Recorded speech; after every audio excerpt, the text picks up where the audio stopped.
So today I just want to briefly reflect on a serious mistake that I see lots of you making when writing a literature review chapter. This is something very common. I've seen this in at least a couple of dissertations and research papers that I read just in the last couple of days. So definitely something common. At the same time, it's a very serious mistake. And this mistake when writing a literature review chapter is forgetting to review the literature. So of course this is a simplification, but here is what I mean.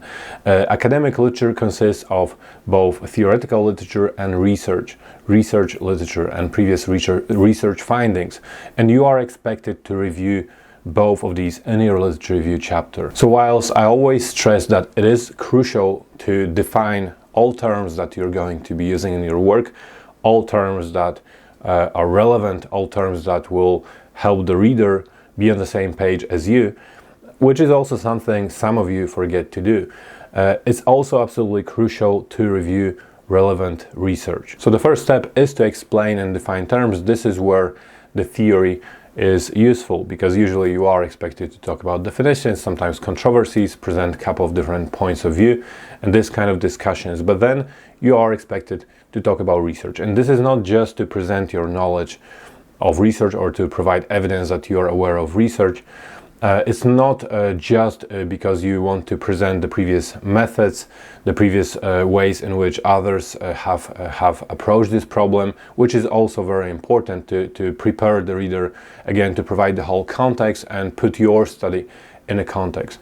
However, another reason why you need to be doing that is to generally introduce the reader to your line of thinking, to your working hypothesis, or although hypothesis of course is a risky word again to use in qualitative research, introduce the reader to your suspicions and to your hunches. So basically this chapter is a smart way of gradually convincing your reader that your study is needed. As I often say, the literature review is also about rationale.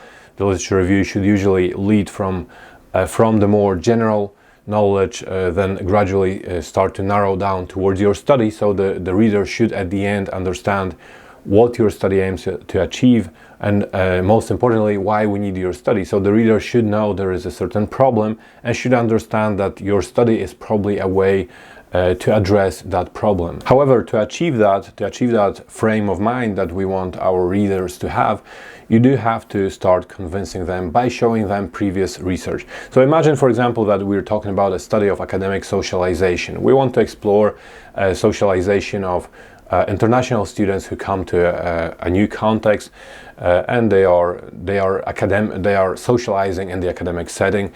And we want to explore perhaps some, I don't know, relationship with between self-esteem and self-concept and academic socialization. So probably nothing groundbreaking here, but just for the purpose of this example, we think that their self-concept, how they see themselves, and their self-esteem have something to do with how they socialize with other students. So if this is something that I want to talk about, if this is something I feel may be the case, and this is something I will be exploring, in addition to defining self-esteem, to defining self-concept, defining academic socialization, what I want to be doing in my literature review chapter is reviewing the literature on, for example, factors that affect academic socialization, or perhaps review the literature about specifically the impact of self-esteem on socialization. So I do want to show the reader, here is a study that showed, for example, that people in this or that context struggled to socialize because they had low self-esteem.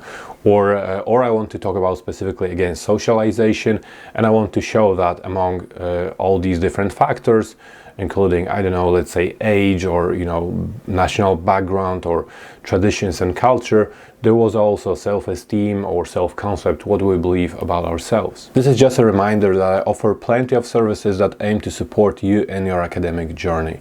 So in addition to a variety of Zoom tutorials that I offer, there is another service where you can send me, for example, your dissertation or your research proposal or your research paper for me to read and provide written comments, written feedback. This basically resembles supervision, where you send me something and I comment, send it back. Then optionally we also may have a Zoom session in which we discuss this feedback in more detail. So if you're interested in this or any other services, including proofreading or data analysis, feel free to explore these options on my website. So again, as I already said, what I'm trying to do is convince the reader that perhaps self-esteem does have to do something with academic socialization. Otherwise, if I just present them with this wild claim or this wild, hypothesis or suspicion of mine, there is no evidence for why would we even consider this to be the case? Why do we need this study? Why do you think this may be happening? Because you can come up with anything and just say it's worth exploring, but you do need to have at least some idea, some case for this study to happen. Now, what I often hear is that, for example, there is no literature about academic socialization and how it's influenced by self-esteem. Of course, again, as I said, this is just an example. I'm sure there is actually plenty of literature about this, but you get the point. So I often hear that my study is quite groundbreaking, or the idea is quite innovative. So there isn't any research about this, about how self-esteem influences academic socialization. In that case, I always say start with narrow and then go broad. So this is not about the structure of the literature review, it's about finding ideas, finding relevant research. If there is nothing that talks specifically about international students' academic socialization and self-esteem, then think about maybe other contexts. So is there anything about self-esteem and student socialization, but maybe in another country?